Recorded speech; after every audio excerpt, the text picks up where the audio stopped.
Hey, this is Bruce Trujillo from Indie 1023. My guest today is Claud out of Chicago. They've just released their debut full length album, Super Monsters, just came out on February 12th. Claude, thank you so much for joining me.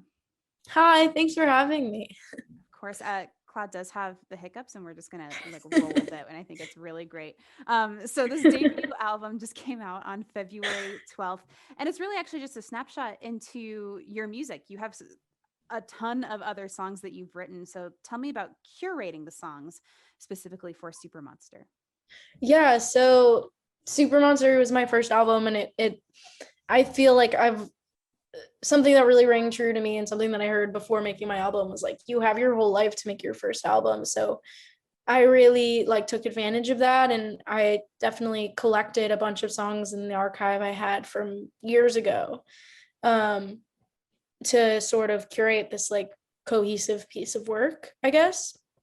But ultimately most of the songs were done in a period of time where either they were reworked or just completely written in a shorter period of time, like this summer, this like past spring and summer. And since you are such a prolific writer, tell me more about using your music as a tool and like how you use writing and making music. Ooh, um, so I truly believe another like really good piece of advice somebody gave me like a really long time ago was that like if the song can't stand by itself without the production, then it's not a good song or it's not a strong song. And I really like take that really seriously when I write. Like if I'm relying on the production to make this song cool or to make this song like um effective, then it's not effective. Like then it's not saying what I want it to. So I think that's definitely how I use it as a tool. And you work through a lot in your music, and there's a lot of relatable content, whether it's That's Mr. Bitch to You or I Wish You Were Gay, which came out back in 2019.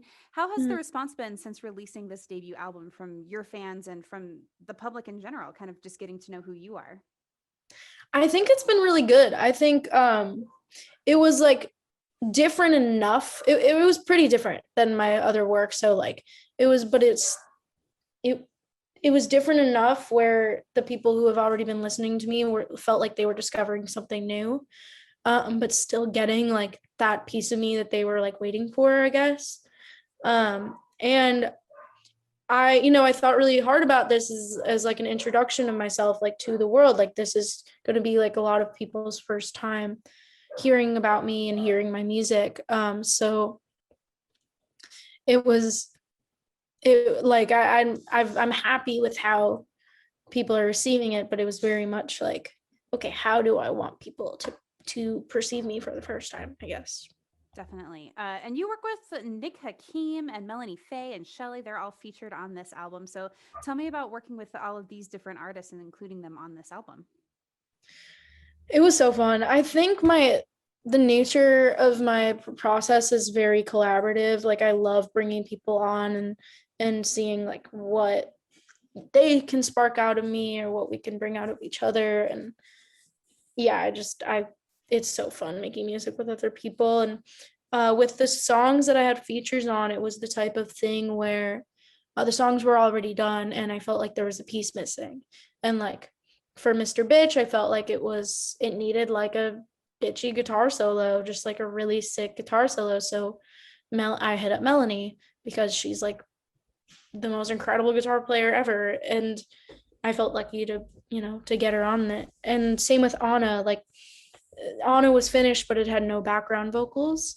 And I didn't feel like I was the person to add the vocals. I wanted like a really ethereal, angelic sounding voice. And Nick was just like the first person that came to mind. So I asked him and luckily he said yes. So that was sort of like the process with that. Is there anybody that you haven't worked with yet that you would love to collaborate with in the future? Oh my god, yeah, so many people. I think I'd really love to collaborate with the XX, like any of them. Any And or you're all. I will take any option, honestly. I really want to work with Robin one day. I think that would be really cool. Really, really cool. Um, I feel like Moses Sumney would be a really sick collab. All right, we're putting that out. I want all of these on the next album. Yeah. This one though, Super Monster, released on Saddest Factory. That is Phoebe Bridgers kind of record label here, and you've also got a ton of support from other amazing folks in the music community. Like just looking through your Instagram likes and comments, there's like Phoebe, of course, but also Claro and Arlo Parks. It's just like all of the support can make this really great playlist. But tell me about being in this really amazing and supportive music community as well. How has that been for you stepping into 2021 and releasing this album?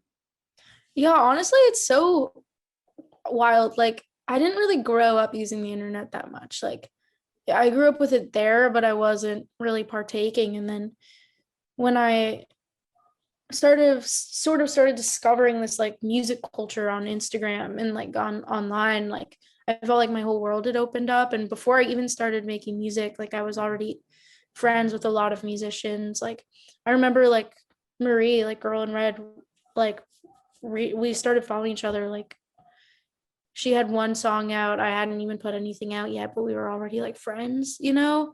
And I just think that's like a really beautiful thing about music right now, is that everybody's connecting online, pre-pandemic, during the pandemic, whatever. It's just like a really great way to connect with people. Definitely.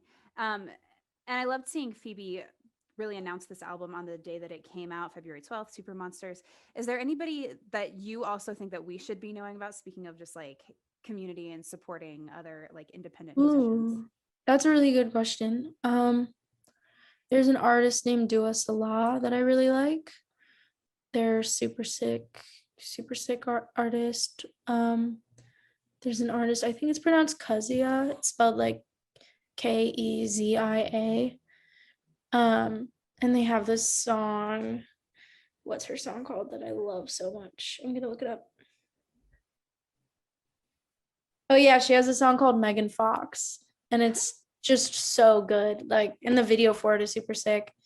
And I really like this artist Simpson, song Cherry Ice Cream Sundae. Yeah, there's just so many good artists that I found online. Awesome. And you're from Chicago. You're residing in Chicago. Tell me about being a part of that music scene. How did that shape your music, or did it? Or is it more of like a internet thing that also kind of helped shape what you're doing now? I mean, I grew up outside of the city. I grew up in the suburbs and like always felt so far away from Chicago. Um, I wasn't really involved in, I wish I was more, but growing up I like wasn't involved in the local like Chicago music scene. Um, but I definitely played around my town and like knew a lot of musicians in my like hometown. I would play at like a bowling alley every month and just like, which was really interesting. Play some like quiet acoustic songs over like loud bowling pins and like 50-year-olds like getting drunk. It was brutal. Um, but it wasn't really until like I like got to college where I like really immersed myself in like New York music scene, upstate New York and New York City later on. Mm. Um, I also love this being on your Bandcamp. You're the artist formerly known as Toast. You make bedroom pop music for a late night snacking. So I'm like, Mhm. I immediately relate to this person. And I've already mentioned your prolific songwriting. Tell me about releasing this album specifically almost a year into quarantine. I mean, you've been making music for a long time now. Yeah, I sort of like, this album was a long time coming and I really felt no need to like delay it or anything. Mhm. Um the process of making it was obviously much more difficult because of COVID, and just delayed things in and of itself, like studio time and stuff like that. But I didn't, once it was done, I was like, there's no reason I should hold on to this for any longer. Like, I think I finished it in September. Mm. Um, and I finished the artwork in September. And immediately we were just like, yep, February, like, because it takes time to press vinyl. And February was like the soonest we could put it out. And I was like, sure, like, let's do it. There's no need to wait.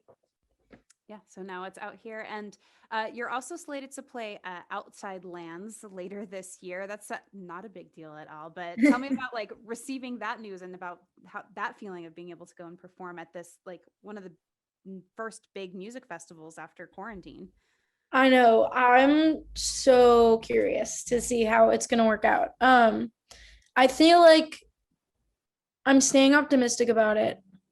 Um, I've never played a music festival before. So this is like my first music festival and this will be my first show like post COVID, I guess. Yeah. So that'll be really scary and fun. And I don't know, like I got added to the lineup like 3 days before they announced it. So it like happened really fast. And I was like, okay, like sure, like I'm so honored to be asked. Like this is my first festival, but like I'm like so nervous right now. But yeah, I mean, I have until October 30th, October 31st, whenever the festival is to like plan a sick show. And that's like what I'm gonna do, you know? So you're not going to do any other performances before then. You kind of want that to be like the introduction. Well, I may be doing, wait, I honestly don't know what I'm supposed to say or not. But it's like right now I feel like I was sort of pushing planning shows until later into the year because of COVID and I don't want to put anybody at risk and I just felt like, no harm in waiting, only harm in planning it sooner, you know? So hopefully, I mean, hopefully things ramp up sooner than we think, but I don't know if they will. Right. So tentative, that's totally fair. Yeah. Anything else big for 2021 though? I mean, outside of releasing your debut full-length album and playing Outside Lands, is there anything else that you're looking forward to later this year? Yeah, I'm doing some live stream shows, which I'm really excited about. Like I get to play it, and this is like already announced. In April, I'm gonna be playing at Brooklyn Steel, but it'll be empty. So it'll just be like me and my band on stage.